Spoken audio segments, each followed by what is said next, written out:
So there's my house, and right there, it's about 150 yards, is where the big fire was. Let's go take a look at it. While I'm walking over there, I'll kind of tell you what happened. So last week we were sitting in the living room. Actually, the Olympics are going on right now, so we were watching the Summer Olympic Games, and the power went out. And I was like, that's really weird because there's no storm or anything. So I went down in the basement to see if any of the breakers had tripped, nothing. I was like, I'm gonna go get in the car and see if our neighbor down the street has power.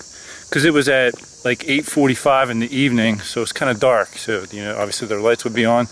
And I got to the bottom of the driveway and I just saw all these flames right up this little power line where I just showed you. And I was like, I quick pulled out my phone and I was like, told my wife, go call, you know, call the fire department like right now. And I ran in, I started packing the kids up because we were in like a 3-week drought when this happened. So everything was bone dry and I was worried about it just, you know, catching fire and coming right over to the house there. So ran in, was packing up the kids, and thankfully the fire department got here and was able to get it out. But there was at one point in time like 20-foot high flames all the way up in the power lines. Power lines were on the ground exploding, and it was like boom, boom, boom, these big blue flashes. It was crazy.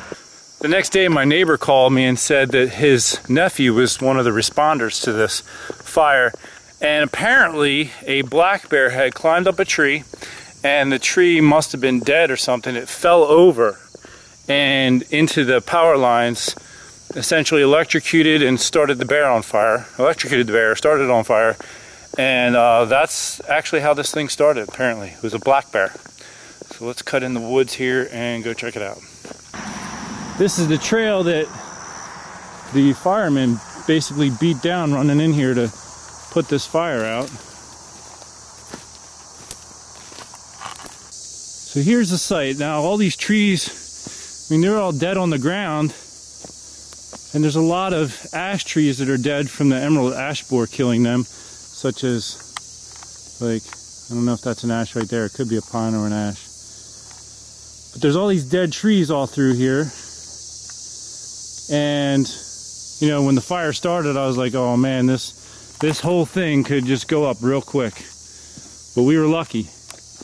I'd say from left to right is about a 35-yard stretch, and my house is right up over there.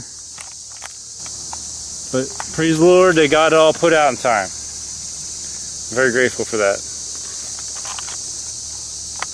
And as you can see, the stuff that was burning, this is dead. This is not green wood, so you know it's going to burn easily and quickly, especially with the drought we had. We just got some rain since that time, but it was a really bad drought. Look at that, that's a dead tree there that was on fire. I mean, I really had this feeling after it was over that God was looking out for us. I pray a lot, and I had a pair of rosaries in my pocket, and when I was, you know, doing something, taking something out of my pocket, they fell out and hit the ground, and I just had this eerie feeling. It was like a spiritual eerie feeling, like we were being watched over from above in this. Like it could have gone really bad really quickly. I mean, a lot of these trees in through here are dead.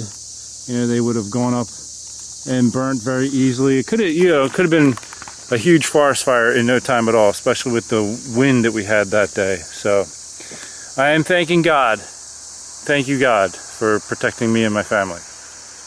Look at this. These are all dead trees here that were on fire. It's different if they're green, but I mean, there's a lot of dead wood laying around here, and it just would have been bad. Real bad.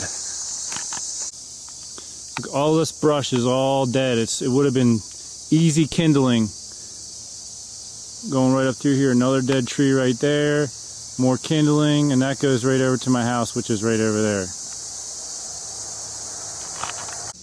So there's my front yard, and right across the street, all these dead ash trees just waiting to get burnt.